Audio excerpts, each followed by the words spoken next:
भगवान ज्ञान गुण सागर जय, कपि सति लोक उजागर जय। जय श्री राम।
दुष्ट असुर, अश्व की नहीं, अब तुम्हारी जीवन लीला समाप्त होगी।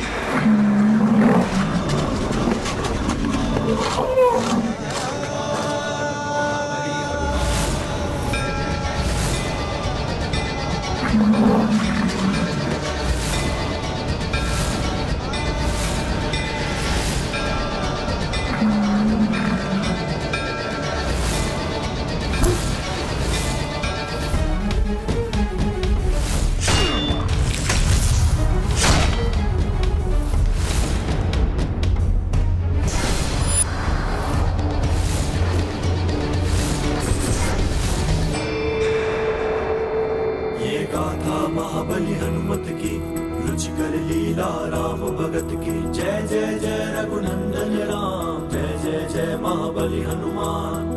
पंच रूप पवन सुत धारे, पांचहु दानव क्षण में संहारे।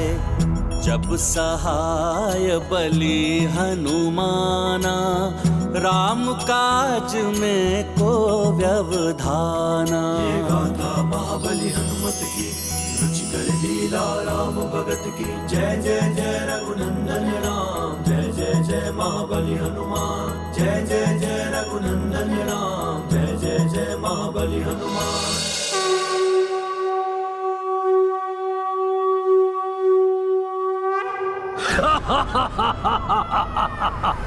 आश्चर्य, मेरे महादानवों का वध कर दिया इसने, मेरे महादानवों का।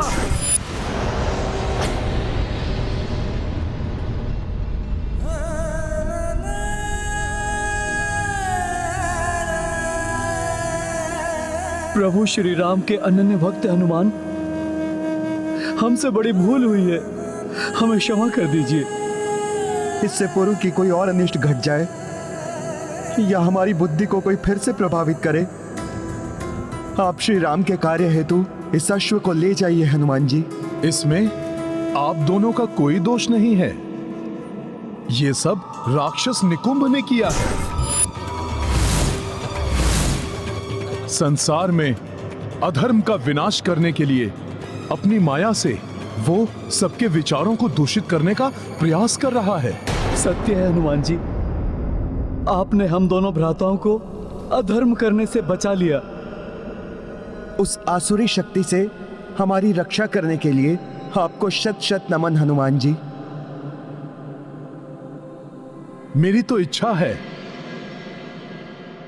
कि मैं जगत के सभी मनुष्यों को ऐसी आसुरी शक्तियों से रक्षित कर सकूं।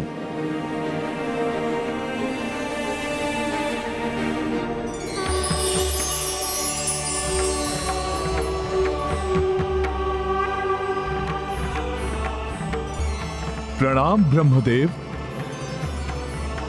हनुमान, तुम तो सदैव से ही सबके संकट मोचन रहे हो। तुम्हारी इच्छा अवश्य पूर्ण होगी। मैं सृष्टिकर्ता ब्रह्मा ये विधान करता हूं कि अब से जिस भी घर एवं नगर के द्वार पर श्री राम का नाम लिखा होगा एवं तुम्हारे पंचमुखी रूप की प्रतिमा होगी, वहां कोई भी बुरी शक्ति या राक्षसी सोच प्रवेश नहीं कर पाएगी और तुम्हारी पंचमुखी प्रतिमा घर की 5 दिशाओं से रक्षा भी करेगी। जय श्री राम। ये गाथा महाबली हनुमत की, रुचिकर लीला राम भगत की। जय जय जय रघुनंदन राम, जय जय जय महाबली हनुमान। ब्रह्मा दिए हनुमत आसीसा, पंचमुखी महिमा हो विशेषा। नारायणपुर घर घर उभरा, पंचमुखी हनुमान का चित्रा। तत्पश्चात कपि सुनो भाई, अश्व हथेली लिए चढ़ाई। जन जन अरु राजा परनामा, उड़ चले अवध दिशा हनुमाना। ये गाथा महाबली हनुमत की, रुचिकर लीला राम भगत की। जय जय जय रघुनंदन राम, जय जय जय महाबली हनुमान।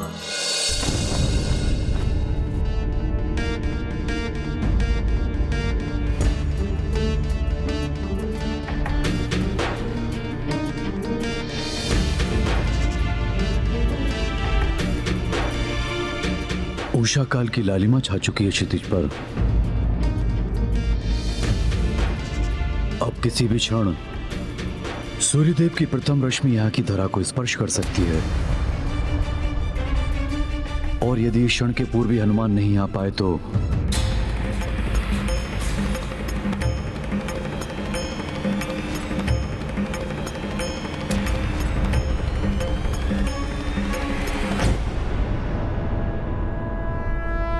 हनुमान आ गए।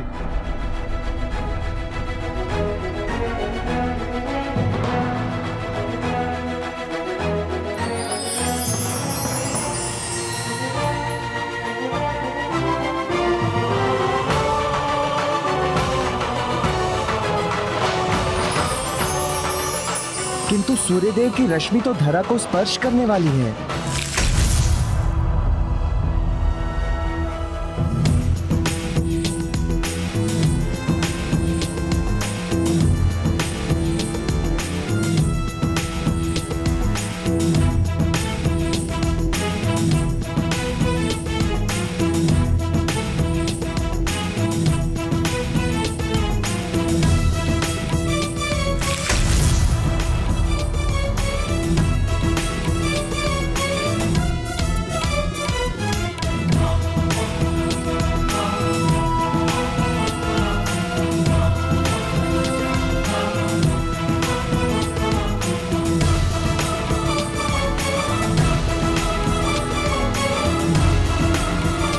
प्रणाम गुरुदेव वशिष्ठ। प्रणाम ऋषि श्रेष्ठ अगस्त्य। कल्याण हो। प्रणाम प्रभु। प्रणाम माता। माता, कहीं मुझे आने में विलंब तो नहीं हुआ ना? पुत्र हनुमान, तुम्हारे होते हुए प्रभु के कार्य में विलंब कैसे हो सकता है? माता, ये कार्य भी मैं प्रभु के प्रताप से ही पूर्ण कर पाया। अब प्रभु के अश्वमेध यज्ञ के संपन्न होते ही चहुं ओर धर्ममय, सुखमय राम राज्य की स्थापना हो जाएगी। माता, और तब राक्षसी सोच को विस्तारित होने का अवसर ही नहीं मिलेगा। हनुमान, यदि तुम चाहते हो कि सुख में राम राज्य स्थापित हो जाए, तो जब तक अश्व पूजा होती है तब तक तुम्हें जाकर एक और महत्वपूर्ण कार्य करना होगा। ऋषि श्रेष्ठ, आप आदेश दीजिए। तो सर्वप्रथम तुम ये बताओ कि अश्वमेध यज्ञ के विषय में तुम्हें कितना ज्ञान है एवं यज्ञ के अश्व का क्या महत्व है।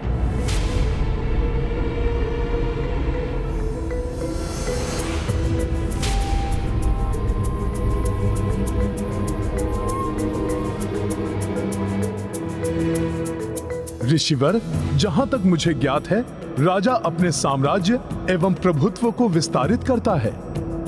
अश्व जिस राज्य से होकर निकलता है, उस राज्य के राजा को यज्ञ करने वाले राजा की अधीनता स्वीकार करनी होती है।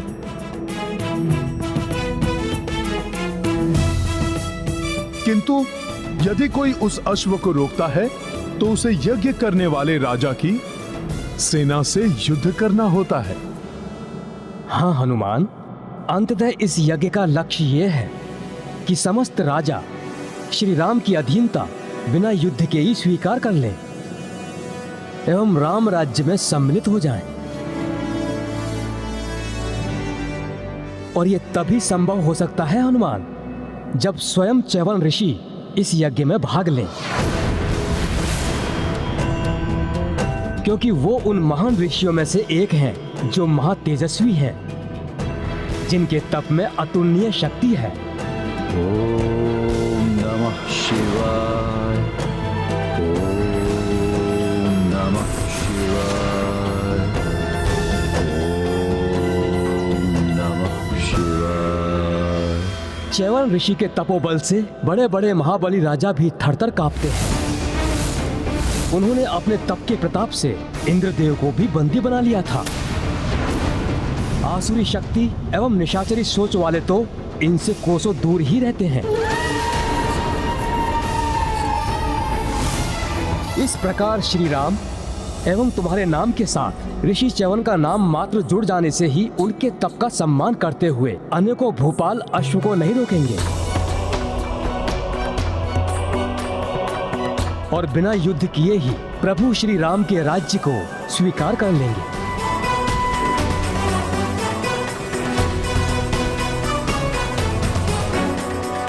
परंतु ऋषि च्यवन सरयू किनारे तप कर रहे हैं, शीघ्र कुपित हो जाते हैं वो।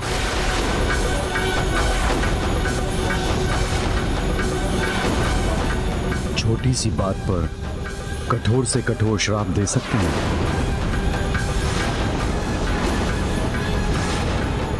उन्हें यज्ञ के लिए यहां ला पाना लगभग असंभव ही है हनुमान।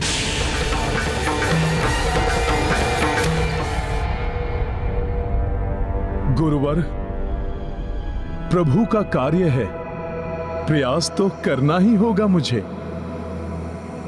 किंतु किसी कारण से रुष्ट होकर उन्होंने पुत्र हनुमान को श्राप दे दिया तो?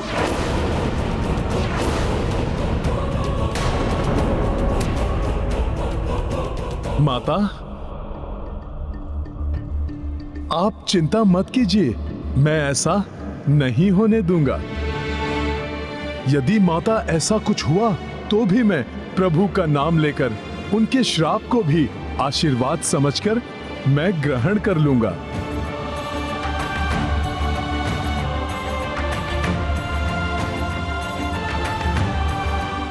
माता, किंतु मैं ऋषि च्यवन को लेकर अवश्य आऊंगा।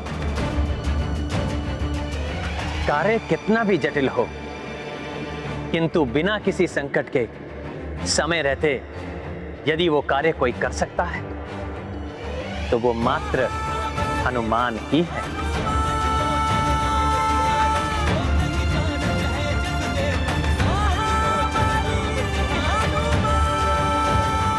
प्रभु, मुझ पर आपका ये विश्वास ही मेरी शक्ति है। अब इस कार्य को सफल होने से कोई नहीं रोक सकता।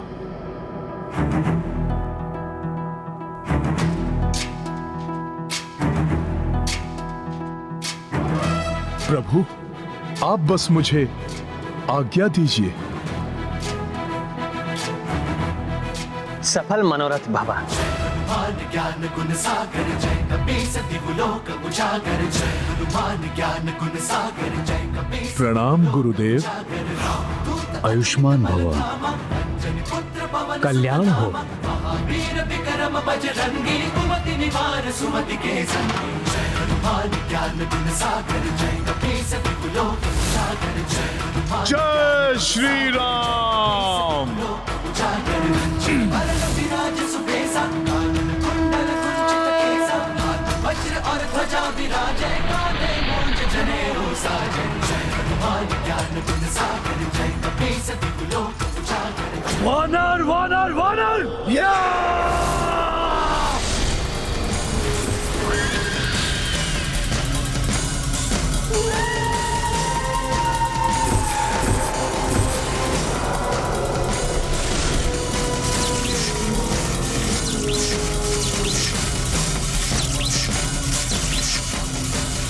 ये वानर ही मेरी राह का रोड़ा है। अश्व को अयोध्या पहुंचाया और अब चैवन ऋषि को लाने चल दिया।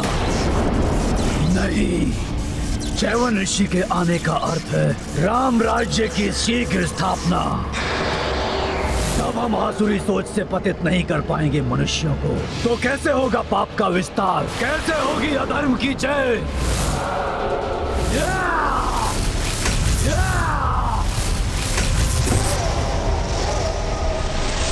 यज्ञ को किसी भी मूल्य पर सफल नहीं होने दूंगा मैं। विघ्न डालना होगा, विघ्न।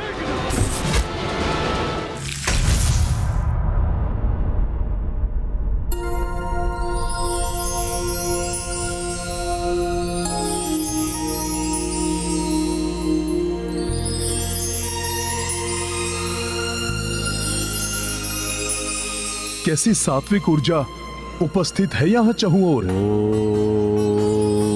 नमः शिवाय। सत्य ही कहा था ऋषिवर अगस्त्य ने। तप के तेज से यहाँ का संपूर्ण वातावरण शुद्ध, पवित्र एवं दिव्य बना हुआ है। ओम नमः शिवाय। च्यवन ऋषि भी आसपास ही कहीं होंगे।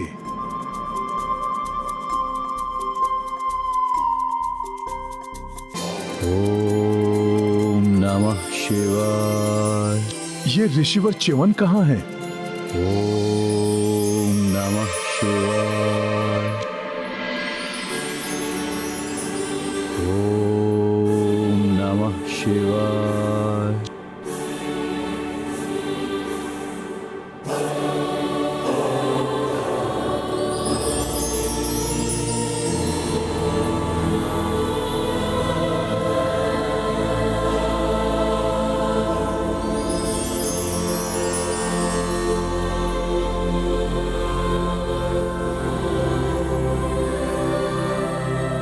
तप का ऐसा अद्भुत एवं विचित्र तेज, ऋषिवर च्यवन भी इतने युवा, आश्चर्य है।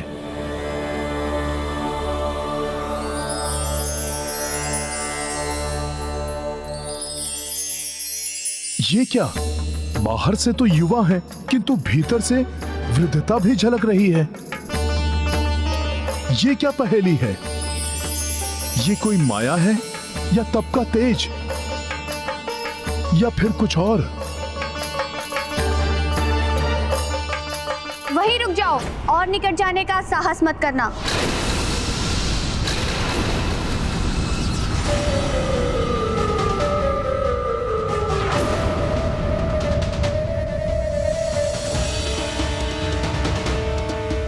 अब तृण भर भी आगे बढ़े तो तुम्हें ऋषिवर के प्रलयकारी कोप का भागी बनना पड़ेगा।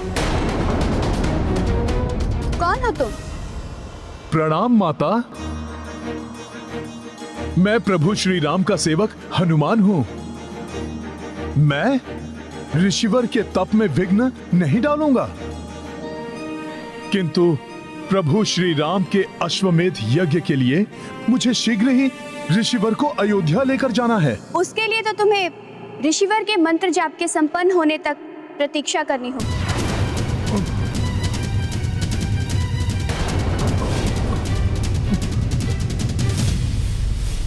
परंतु माता, प्रतीक्षा करूंगा तो अश्वमेध यज्ञ का मुहूर्त ही निकल जाएगा। हनुमान, प्रतीक्षा करने के अतिरिक्त तुम्हारे पास अन्य कोई विकल्प नहीं है।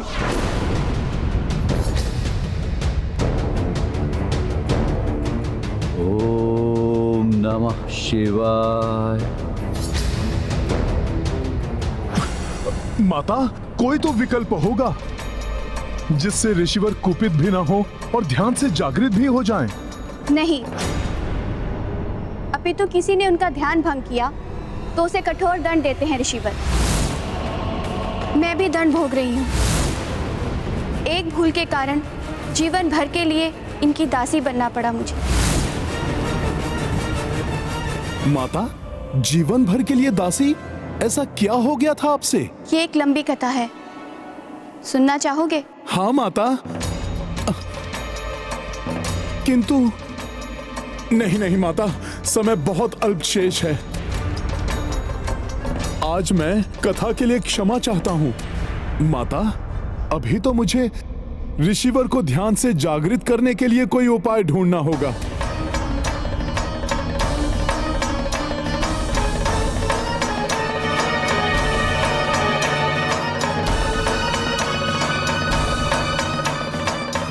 क्या हुआ हनुमान? तुम्हारे मन में कोई जिज्ञासा उठ रही है? जिज्ञासा तो है माता। सैकड़ों वर्षों से जिनके प्रताप के बारे में सुना है, वो देखने में इतनी कम आयु के हैं। देह से युवा प्रतीत हो रहे हैं माता, किंतु तपोबल किसी दृढ़ आयु समान ऋषि के जैसा है। इसकी भी कथा लंबी है, कहो तो सुनाऊं? माता, तब तो आप रहने दीजिए। अभी तो आप यही प्रार्थना कीजिए कि ऋषिवर को बिना कोपित किए ध्यान से जागृत करने का उपाय मिल जाए मुझे। ऋषिवर का ध्यान तो उनकी इच्छा से ही टूटेगा। उचित है कि तुम प्रतीक्षा करो और मुझे अपने कार्य करने दो।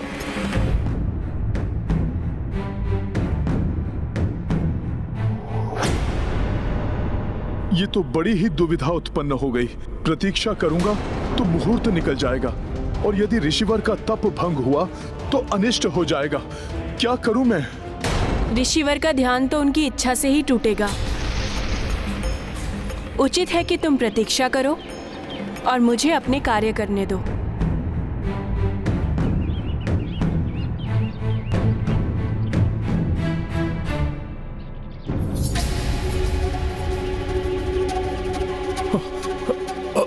माता, माता, माता, माता, जल लाने में मैं आपकी सहायता करूं?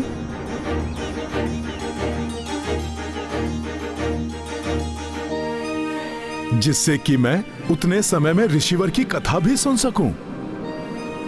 कदाचित ऋषिवर की कथा सुनने से ही कोई ऐसा उपाय मिल जाए जिससे कि मैं इन्हें ध्यान से उठाकर शीघ्र अतिशीघ्र अयोध्या लेकर जा सकूं।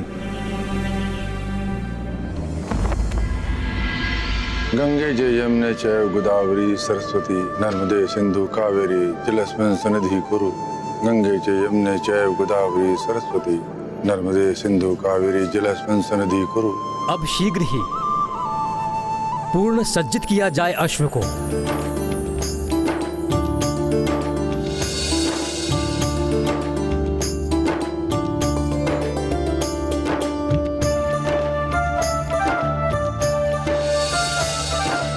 पुत्र राम, अब आपको सूर्यवंश के चिन्ह से अंकित जयपत्र को अश्व के मस्तक पर बांधना होगा।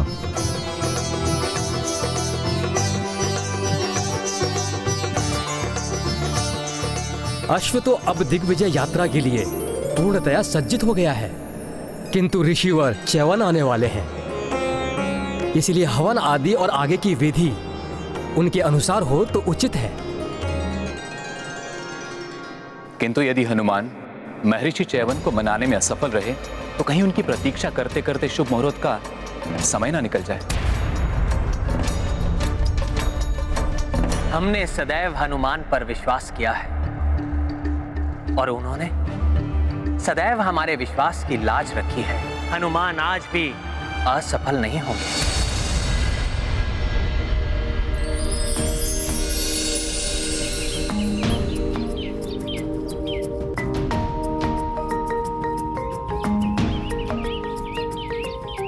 तो तुम कथा सुनना चाहते हो? कहाँ से आरंभ करूं?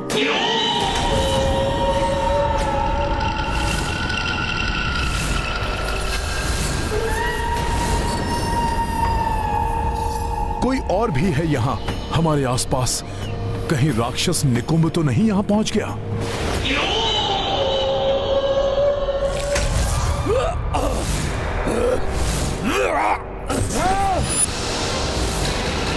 अवश्य ही ये च्यवन ऋषि के तप की ऊर्जा है जो इस क्षेत्र की रक्षा कर रही है।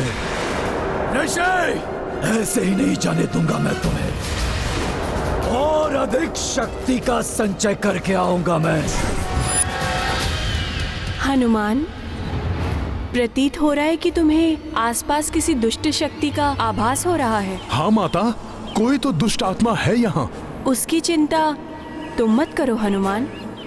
ऋषिवर के तपोबल के प्रभाव से कोई भी दुष्ट आत्मा यहाँ नहीं आ सकती। तब तो ऋषिवर के विषय में जानना बहुत आवश्यक है मेरे लिए। कदाचित मेरी समस्या का हल वहीं से निकल आए।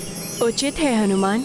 तो सुनो, बहुत समय पूर्व की बात है। ऋषिवर च्यवन कठोर तप में लीन थे। दिन बीते, मास बीते और फिर वर्ष।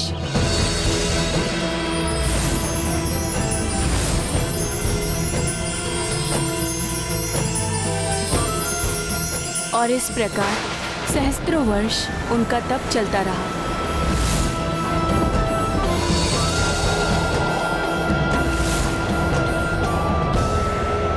समय के साथ ही उनके तप का तेज इतना अधिक बढ़ गया था कि उनके नेत्रों से प्रज्वलित ऊर्जा निकलने लगी।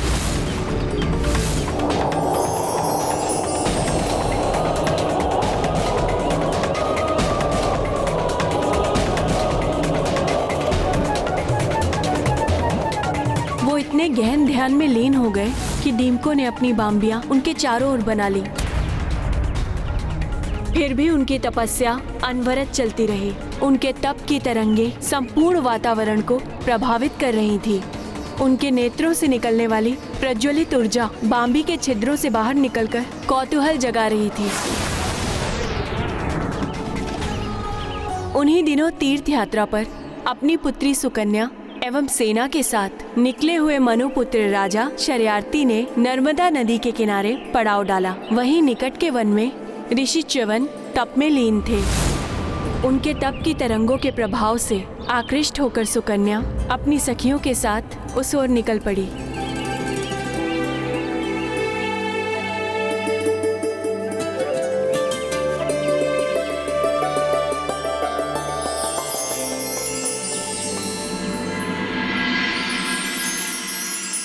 शीघ्र ही राजकुमारी सुकन्या च्यवन ऋषि की देह पर बनी हुई बाम्बियों के निकट पहुंच गई और उनके दो छिद्रों से निकलते हुए प्रकाश को देखकर उसका कौतूहल और बढ़ गया।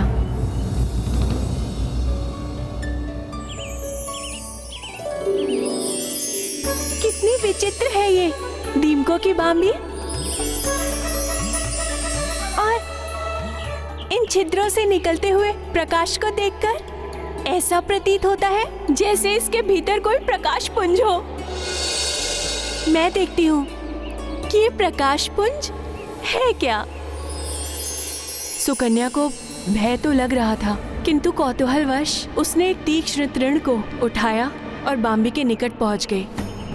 तीक्ष्ण तृण? ऐसा कौतूहल तो संकट का कारण बन सकता था माता।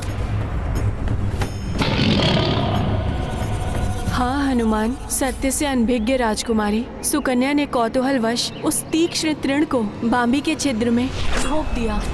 माता, कौतूहल तो वैसे अच्छा है, क्योंकि कौतूहल ही नवीन ज्ञान अर्जित करने के लिए प्रेरित करता है। किंतु कौतूहलवश असावधानी से किया गया कार्य कभी कभी घातक भी बन जाता है। हाँ हनुमान, जैसे ही उसने तृण बाहर निकाला उसे छिद्र से रक्त बहता हुआ दिखाई दिया। भयाक्रांत हो गई वो। उसे विश्वास ही नहीं हो रहा था कि वो ऐसी भूल कर बैठी है। तभी एक घायल ऋषिवर को बाम्बी से निकलते हुए देखकर भयभीत सुकन्या अपनी सखियों के संग वहाँ से भाग निकली। राजकुमारी सुकन्या, ये तो कोई ऋषि है, चलिए यहाँ से। ऋषिवर का क्रोध अपने चरम पर था। राजकुमारी सुकन्या, मेरी सहस्त्रों वर्षों की तपस्या भंग कर दी तुमने और ये संसार देखता रह गया। इस अपकृत्य का दंड तुम ही नहीं समस्त सृष्टि भोगेगी। नष्ट कर दूंगा मैं सब कुछ, कोई नहीं बचेगा मेरे कोप से।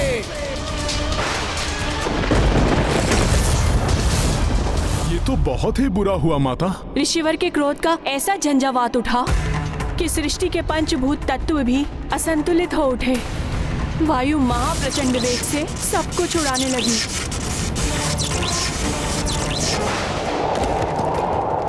नदियों के जल ने भीषण रूप धारण कर लिया।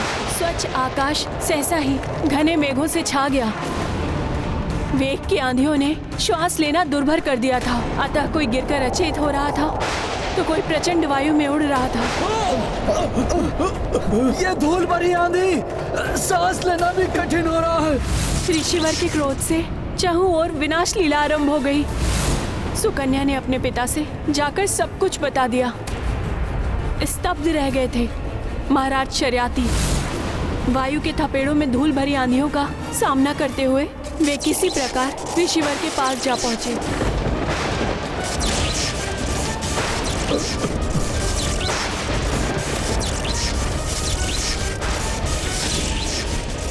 क्षमा ऋषिवर, क्षमा।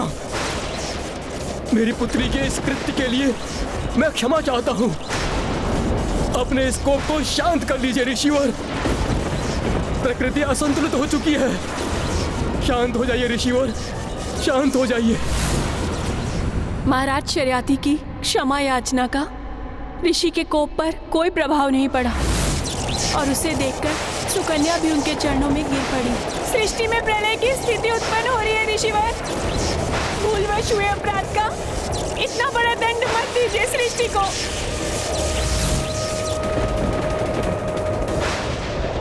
भूलवश किया गया हो या जानते हुए, अपराध अपराध होता है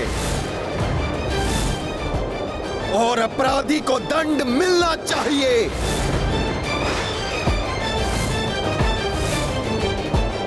तो मुझे दंड दीजिए, अपराध मुझसे हुआ है और मैं इसके प्रायश्चित के लिए प्रस्तुत हूँ ऋषिवर। तुम करोगी प्रायश्चित? मेरे जीवन भर की तपस्या को भंग किया तुमने, तो आजीवन मेरी सेवा करने का प्रण लो। विवाह करो मुझसे।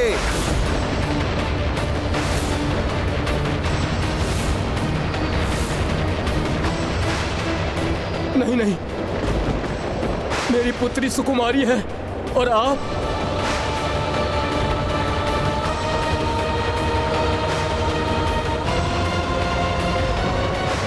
स्वीकार है मुझे।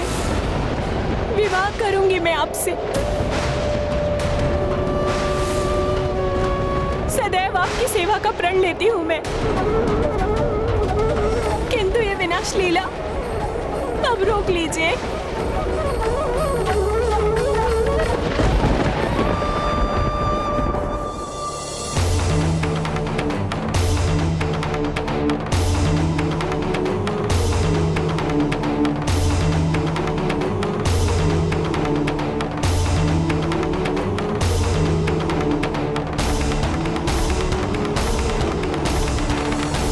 ये तो अनुचित था माता।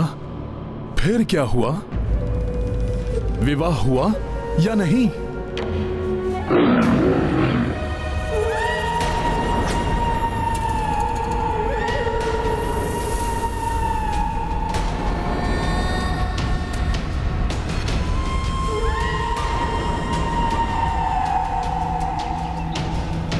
ये ध्वनि अवश्य ही कोई तो है यहां।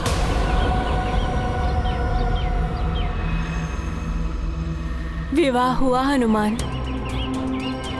सुकन्या अपने पति को इष्ट देव मानकर दिन रात उनकी सेवा में जुट गई।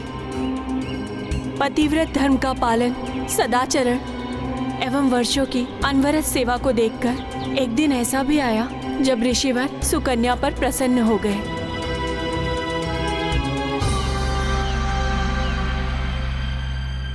सुकन्या, तुमने श्रेष्ठ धर्म पालन एवं निस्वार्थ सेवा से मुझे प्रसन्न कर दिया, किंतु मुझे दुख है। मैंने तुम्हें ऐसा दंड दिया जो कोई भी सुकुमारी स्वीकार नहीं करती।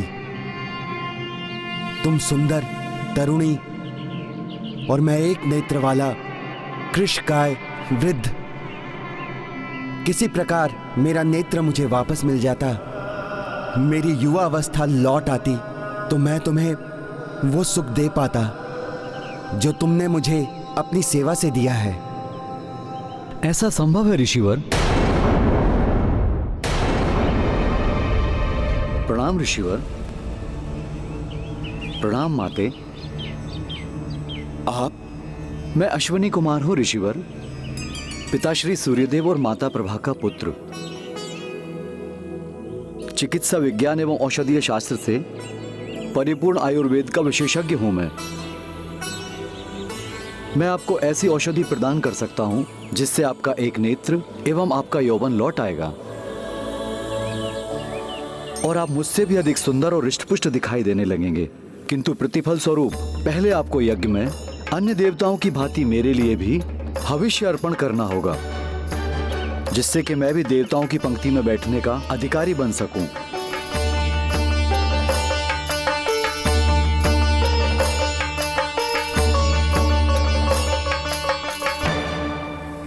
अवश्य ही ये देवी सुकन्या के श्रेष्ठ धर्म पालन एवं ऋषिवर के तपोबल का परिणाम था, जो अश्विनी कुमार स्वतः ही उनकी सहायता के लिए प्रेरित हुए।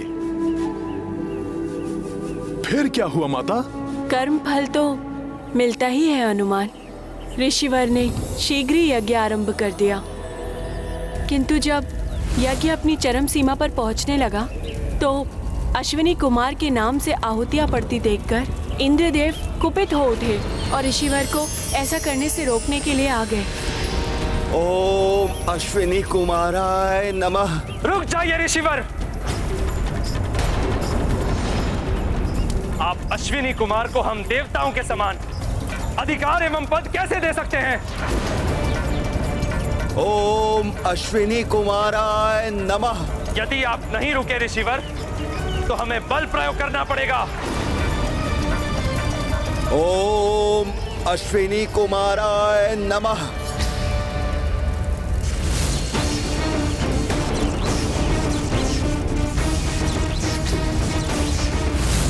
ओम अश्विनी कुमाराय नमः। आप ऐसे नहीं रुकेंगे ऋषिवर।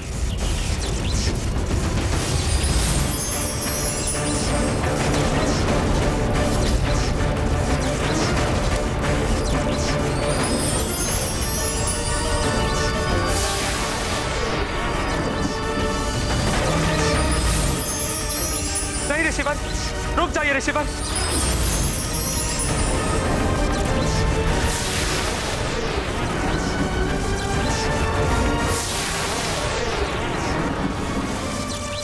क्षमा ऋषिवर च्यवन, क्षमा। रोक लीजिए अपने कोप को। मैं वचन देता हूं कि आपकी इच्छा अनुसार अब से अश्विनी कुमार को हम देवताओं के समान ही वे सम्मान और भविष्य के अधिकारी होंगे।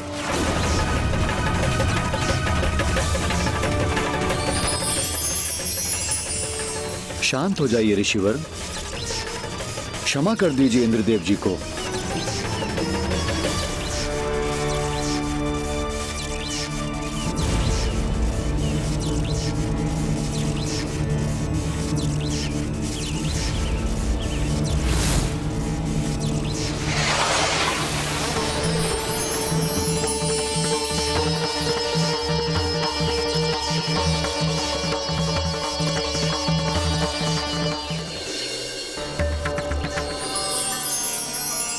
आपने मुझे देवताओं के समान अधिकार दिलाए, आपको धन्यवाद ऋषिवर। अब आप ये औषधि स्वीकार कीजिए। इसके सेवन से आपकी दृष्टि लौट आएगी और आप पुनः युवावस्था को प्राप्त हो जाएंगे।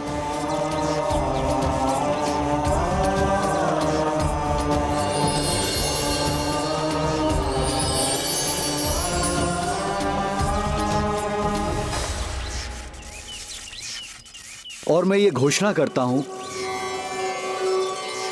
भविष्य में ये औषधि आपके नाम से ही प्रचलित होगी। च्यवनप्राश के ही नाम से सब इसे जानेंगे।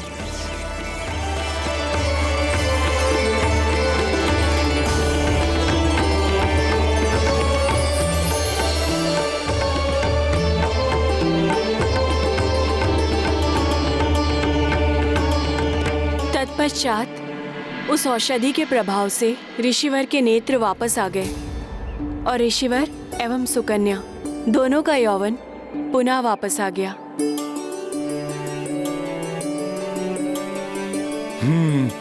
मैं पहचान गया माता, आप ही राजकुमारी सुकन्या है ना?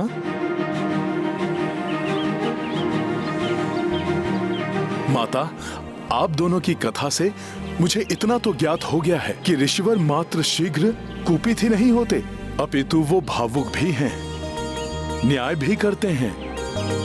हो सकता है इन्हीं सब के मध्य से ऋषिवर को ध्यान से जागृत करने का कोई उपाय निकल आए। हाँ हनुमान, लक्ष्य को ध्यान में रखकर निरंतर आगे बढ़ने वाला ही लक्ष्य को प्राप्त कर सकता है।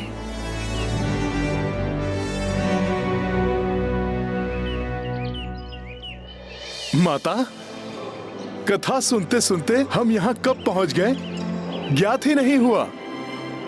अब मैं जल भर कर लाता हूँ।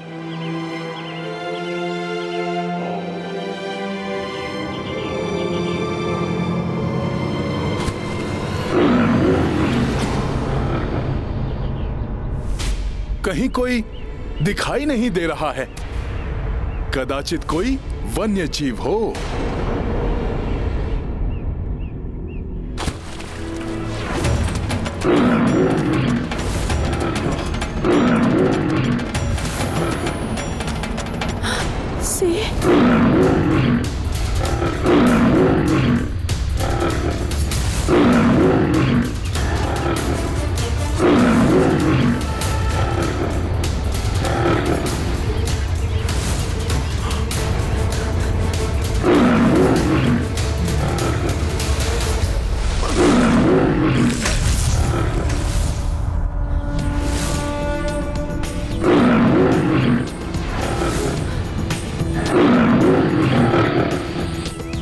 भयभीत होने की कोई आवश्यकता नहीं है माता, मैं संभाल लूंगा सिंह को। रुक जाओ हनुमान, जीव हिंसा ऋषिवर के सिद्धांतों के विपरीत है, विशेष रूप से वन जीवों की हिंसा के वो पूर्णतः विरुद्ध है। इसलिए तुम इस सिंह को आहत मत करना। ये स्त्री मेरा आहार है वानर, इसलिए मेरे मार्ग से हट जाओ, मैं बहुत भूखा हूँ। ऋषिवर च्यवन के सिद्धांतों के अनुसार मैं तुम्हें आहत नहीं करूंगा वनराज, किंतु तुम्हें माता को भी आहत नहीं करने दे सकता।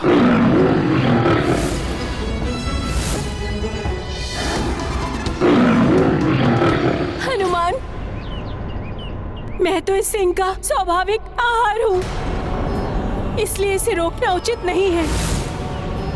और यदि मेरी देह से किसी जीव की क्षुधा शांत होती है तो ये मेरा सौभाग्य ही होगा।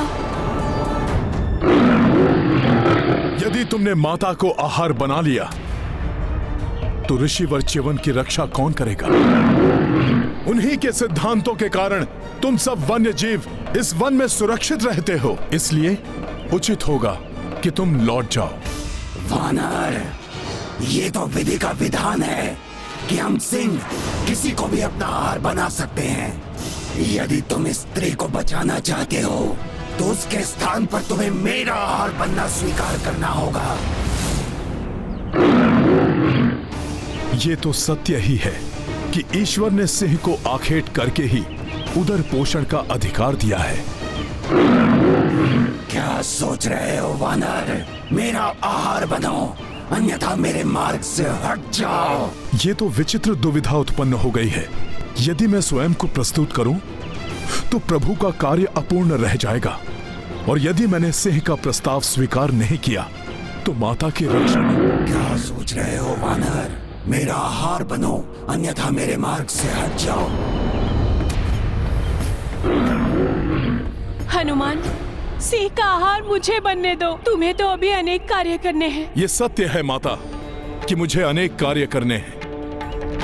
प्रभु श्री राम के सुख में राज्य को स्थापित होते हुए भी देखना है, किंतु इन परिस्थितियों में मेरा कर्तव्य ये कह रहा है कि मुझे अपने जीवन की बलि दे देनी चाहिए।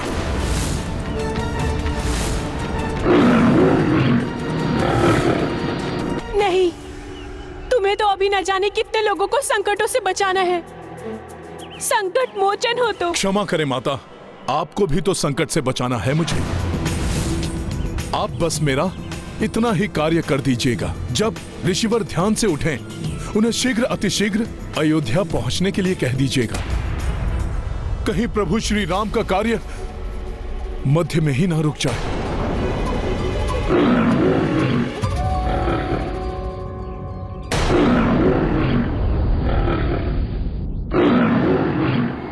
मुझे अपना आहार बनाकर अपनी क्षुधा शांत कर लो वनराज, मैं प्रस्तुत हूं। सुकन्या के जीवन लाए, पवन तनय सिंह सम्मुख आए। स्वप्राणा भी तनिक न मोहि, संकट मोचन समना कोई। महाबली हनुमत की रुचिकर लीला राम भगत की। जय जय जय रघुनंदन राम, जय जय जय महाबली हनुमान।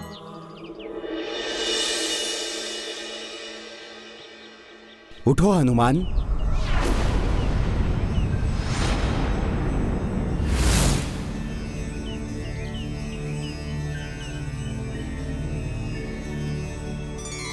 तुम्हारी परीक्षा लेने हेतु मैंने ही सिंह का रूप धरा था। हनुमान, मैं तुम्हारी धर्मपरायणता और परमार्थ के प्रति निष्ठा देखकर अत्यंत प्रसन्न हुआ। प्रणाम ऋषिवर। कल्याण हो हनुमान। कहो, क्या इच्छा है तुम्हारी? क्या वरदान दूं मैं तुम्हें? मेरे लिए तो यही सबसे बड़ा वरदान होगा ऋषिवर कि आप मेरे साथ अयोध्या चलें और प्रभु श्री राम के अश्वमेध यज्ञ में आप भाग लें। स्वयं प्रभु श्री राम ने मुझे यहां आपको लाने भेजा है। स्वयं प्रभु श्री राम ने अपने इस तुच्छ भक्त को बुलाया है। अब ये भक्त प्रभु श्री राम के आदेश का पालन करने में एक क्षण का भी विलंब नहीं करेगा। प्रभु श्री राम ने अपनी अयोध्या नगरी में अपने भक्त को बुलाकर उसका जीवन धन्य कर दिया है। मैं आ रहा हूं प्रभु श्री राम, मैं आ रहा हूं। अद्भुत है ऋषि च्यवन की भक्ति, विलक्षण है इनका प्रभु प्रेम।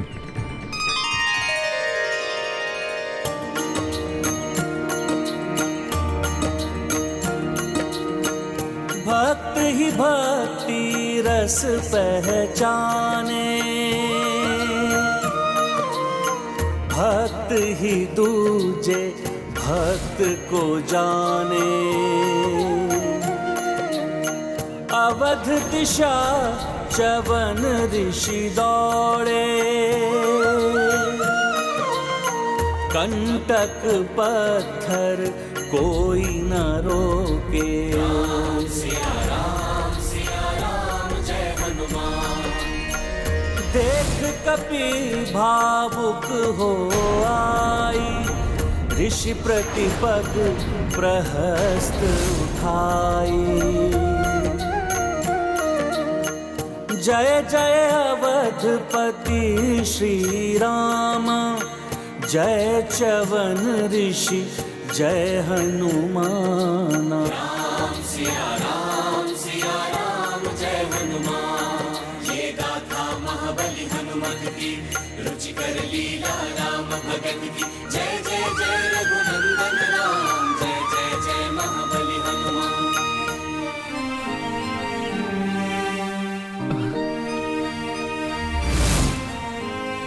क्या हुआ ऋषिवर? आप रुक क्यों गए?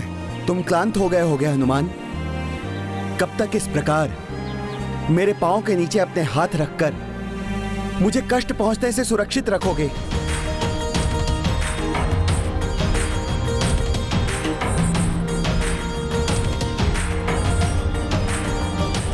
जब तक आप अयोध्या नहीं पहुंच जाते ऋषिवर, आप इतने समय से तप में लीन थे, इसलिए मैं आपकी क्लांत देह को और क्लांत नहीं होने दूंगा। अब चिंता ना करिए, प्रभु कृपा से मुझे कुछ नहीं होगा। तुम धन्य हो हनुमान, धन्य हो। तुम अभी भी अपनी नहीं, मात्र मेरी चिंता कर रहे हो। परमार्थ का ऐसा परम भाव मैंने किसी और में नहीं देखा। हे ऋषिवर, ये परमार्थ नहीं, ये तो मेरा परम स्वार्थ है। आप जैसे राम भक्त की सेवा कर मैं तो अपने प्रभु श्री राम की ही सेवा कर रहा हूं। इसलिए यदि आपको आपत्ति ना हो तो आप मेरे हाथ पर विश्राम करते करते चलिए। मैं आपको समय पर अयोध्या पहुंचा दूंगा। उचित है हनुमान, किंतु स्मरण रहे, मार्ग में मेरे विश्राम में कोई बाधा नहीं आनी चाहिए। यदि ऐसा हुआ तो मैं उसी क्षण नीचे उतर जाऊंगा।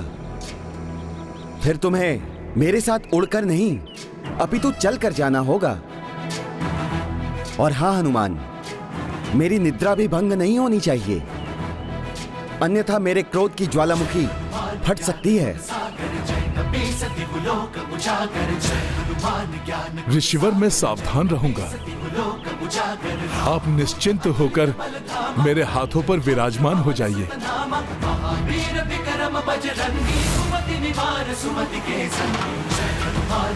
जय श्री राम।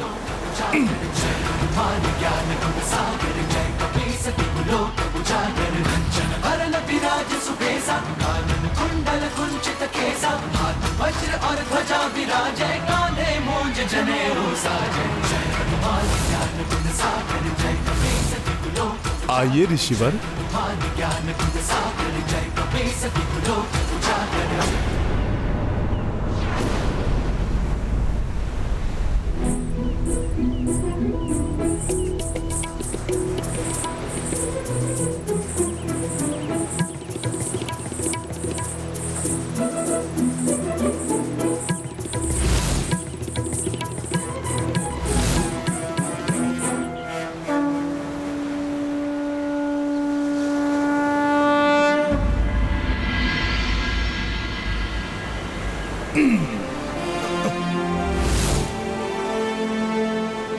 यदि उड़कर गया तो कहीं विश्राम करते हुए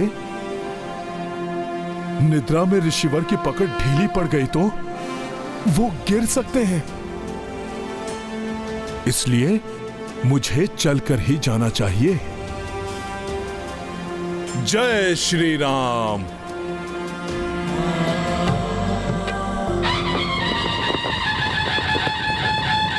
अयोध्या नरेश श्री रामचंद्र की, अयोध्या नरेश श्री रामचंद्र की, अयोध्या नरेश श्री रामचंद्र की, अयोध्या नरेश श्री रामचंद्र की, अयोध्या नरेश श्री रामचंद्र की।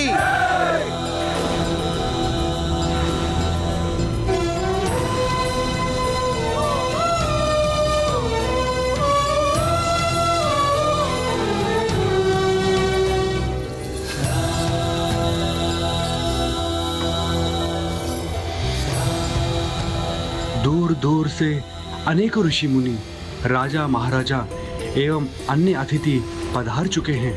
मुझे विश्वास है शीघ्र ही ऋषि च्यवन को लेकर हनुमान भी आ जाएंगे।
कैसे विचित्र मायावी वृक्ष हैं ये, जिनकी जड़ें पृथ्वी से बाहर निकलकर मुझे जकड़ने का प्रयास कर रही हैं।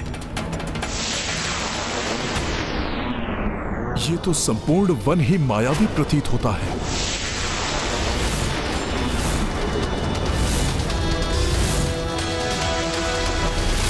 इस प्रकार तो ऋषिवर की निद्रा भंग हो सकती है, फिर उनका क्रोध जागृत हुआ तो अनर्थ हो जाएगा।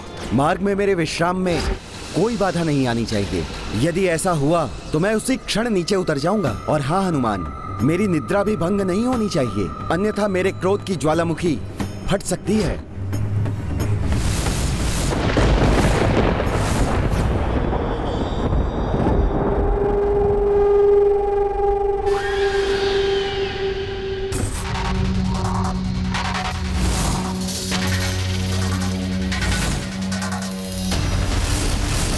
ये तो विकट स्थिति उत्पन्न हो गई। यदि मैं झटक कर इन जड़ों को अपने पांव से मुक्त करता हूं तो ऋषिवर की निद्रा भंग होने की संभावना है, और यदि मेरे पांव मुक्त ना हो तो आगे ही नहीं बढ़ पाऊंगा मैं। फंस गया मरकट मेरे मायावी जाल में।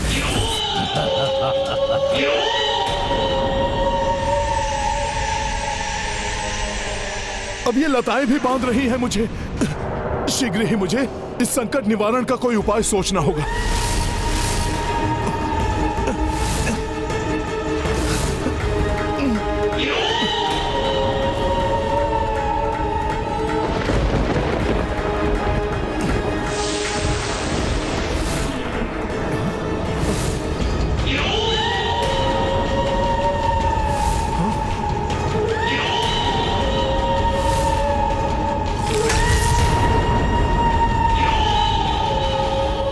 आसुरी आकृति कहां से उत्पन्न हो गई?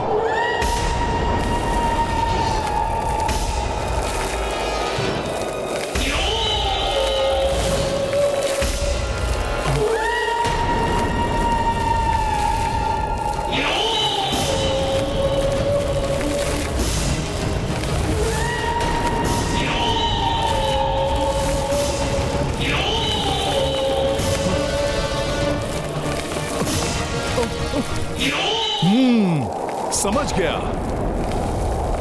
ये कोई आसुरी चाल है। ऋषिवर के विश्राम को भंग कर उनके कोप को जागृत करने की, जिससे कि वो मुझे ही दंड दे दे और मैं उन्हें अयोध्या तक न ले जा सकूं। किंतु मैं ऐसा कदापि नहीं होने दूंगा।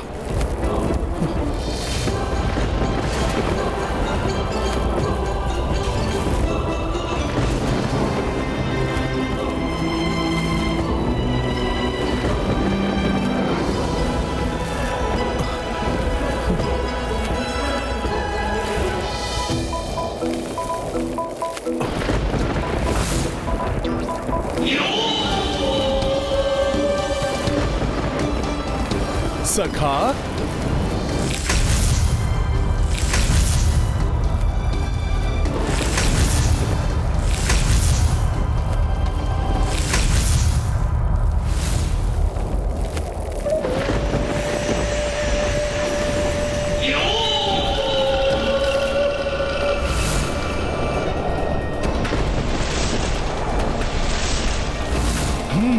तो ये उपाय है इस दुष्ट के मुख को बंद करने का। सखा,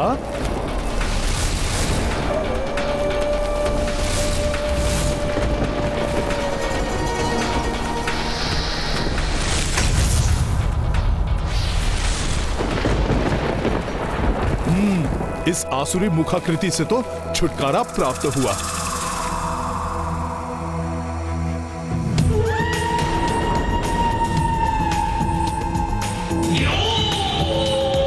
काली आसुरी आकृतियां अभी भी यहां हैं, अर्थात अभी संकट दूर नहीं हुआ है।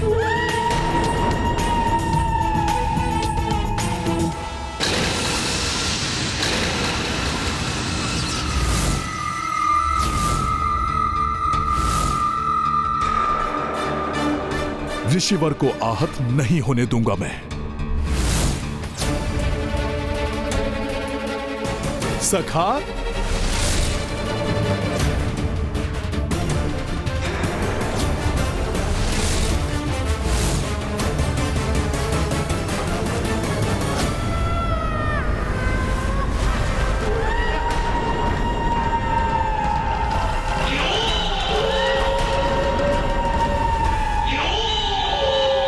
इस प्रकार आगे बढ़ने में तो अपार संकट है।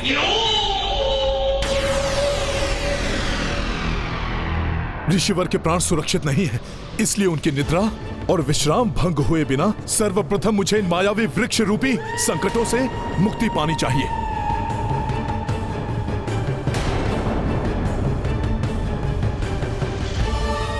सोच सोच कर भली भांति सोचा हुआ वार करता हूँ मैं मरकाट। ये मत सोचना कि विफल हो गया निकुंभ, मेरी योजना अवश्य सफल होगी मरकाट।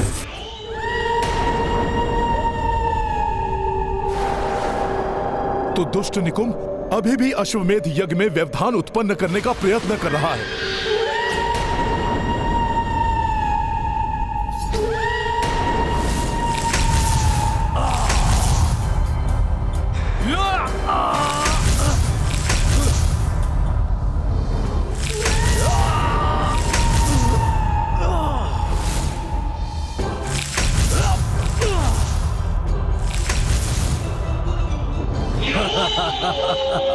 चिंतित है मरकट, होने दो चिंतित, परंतु कुछ नहीं कर पाएगा। मेरी माया से बच नहीं सकेगा वो।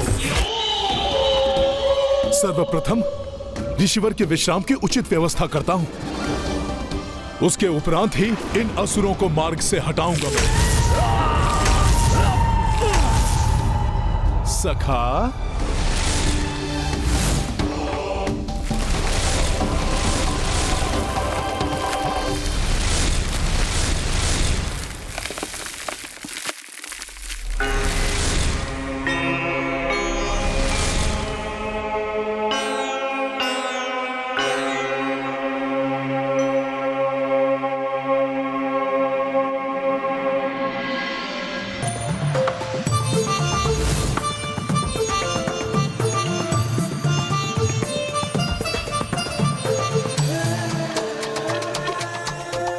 जय श्री राम।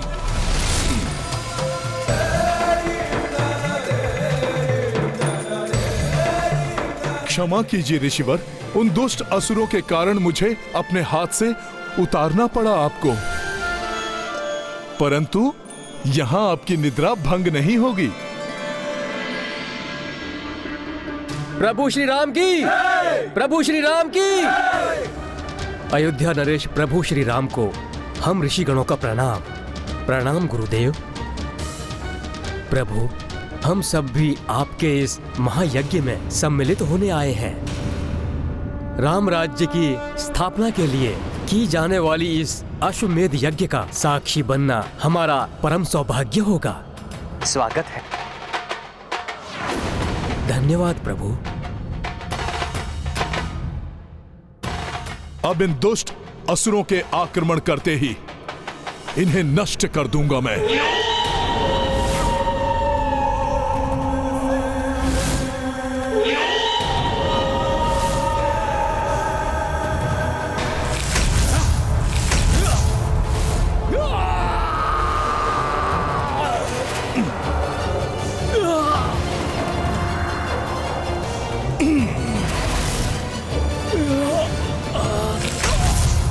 बताओ मुझे, तुम्हारे अन्य सहयोगी कहां हैं? रोक नहीं सकोगे तुम मुझे मरकट, भले ही कितने प्रयत्न कर लो तुम।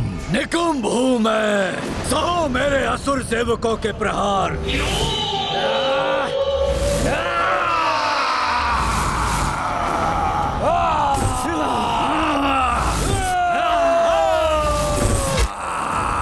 तो ये संपूर्ण सेना है यहां।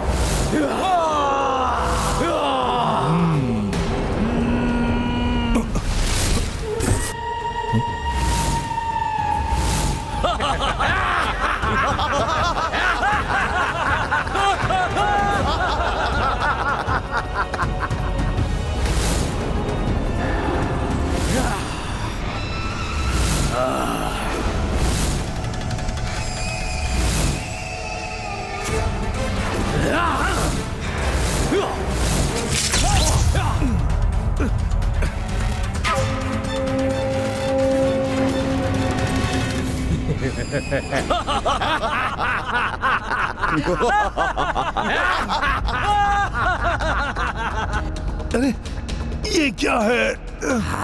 मेरी दृष्टि बाधित कर दी इन मायावी कड़ों ने। अब तुम यहाँ खड़े रह जाओगे हनुमान, और हम सब आक्रमण कर इस ऋषि का वध कर देंगे। और सब वहाँ अयोध्या में तुम्हारी प्रतीक्षा करते रह जाएंगे, और यज्ञ का मुहूर्त बीत जाएगा।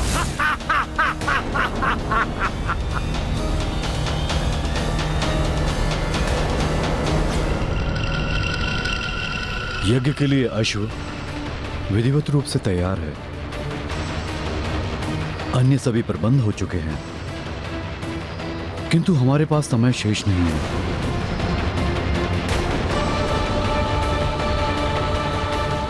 यदि ये पहर बीत गया तो मुहूर्त निकल जाएगा।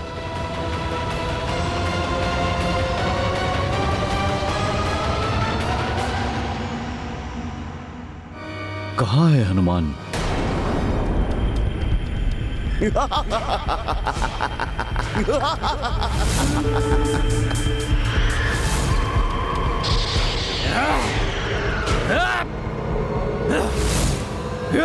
मेरी दृष्टि बाधित हो गई है।